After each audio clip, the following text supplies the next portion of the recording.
भूल जाता हूँ अक्सर चीज़ों को, नामों को, पर याद रखता हूँ कुछ चेहरे। कहते हैं चेहरे उम्र भर दिमाग में घूमते रहते हैं।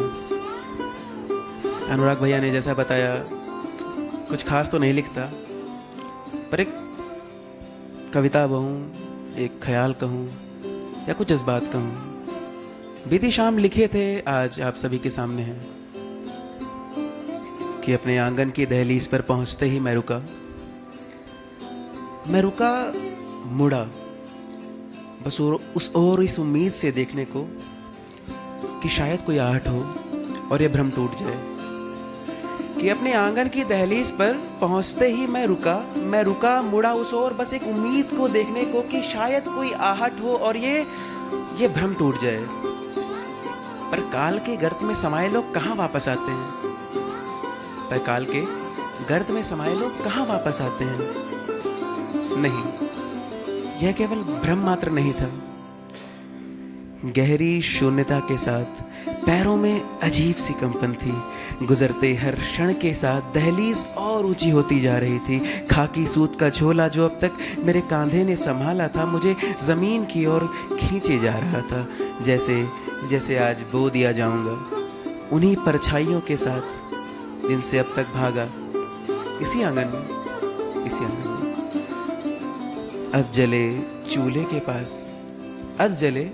चूल्हे के पास खड़ी छोटी, स्तब्ध, शांत, अबलक मुझे देखे जा रही थी। उसकी आंखें कुछ यूं जैसे सूखी सिलवटें छोड़ नदियां चली जाती हैं सागर से मिलने। न जाने क्यों आज उसने काजल नहीं लगाया था। मृदभांडों की गाड़ी आज फिर द्वारे खड़ी थी। इंतजार कि कोई आएगा और फिर आके 2 दिए ले जाएगा, पर आज आवाजें ना जाने के शून्य में थी। आंगन के कोने पर खड़ा वो इंसान जो शायद पल भर मुझसे ना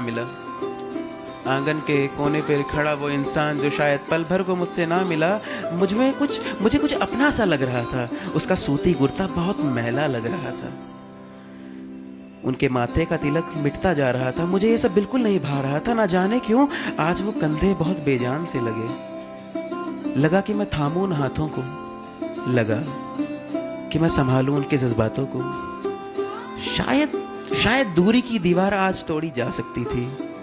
उनसे बात ना करने की जिद आज छोड़ी जा सकती थी। और लगता है कि मुझे इस विडंबना में डालने वाला विधाता ये भूल गया था कि मनुष्यों के भी हृदय होते हैं। शायद मुझे इस विडंबना में डालने वाला विधाता ये भूल गया था कि मनुष्यों के भी हृदय होते हैं और उसकी वेदना उन्हें अंदर तक तोड़ देती है। दूध वाले की मोटरसाइकिल गली के हर दरवाजे पर दस्तक दे रही थी। उसकी मोटर का घूमता पहिया हर पल मेरे डर को सत्य में बदल रहा था। मैं शून्य खड़ा दहलीज पर हर क्षण थोड़ा थोड़ा मर रहा था। मेरे हाथ का वापसी का खत मुझे खींच रहा था देश की सरहदों की ओर। दहलीज क्यों इतनी ऊंची हो गई थी? नहीं दिखता कोई दूजा छोर। मैं जूझ रहा था फर्ज और जिम्मेदारियों के तराजू में। बढ़ने लगी थी भीड़ आंगन में। कुछ लोग जमा थे मेरे बाजू में। ये मेरे अनजाने चेहरे आज मुझे प्यार दे रहे थे। मेरे इन बिखरे बालों को संभाल दे रहे थे। मैं मौन हो बस सब देख रहा था। मेरा अपना घर मुझे दहलीज से बाहर फेंक रहा था। वो शांत थी बीच आंगन के, हल्की सी मुस्कान लिए। वो जानती थी मेरा सब कुछ है। वो शांत थी बीच आंगन के हल्की सी मुस्कान लिए। वो जानती थी मेरा सब कुछ है, जो जा रही थी मेरी जान लिए।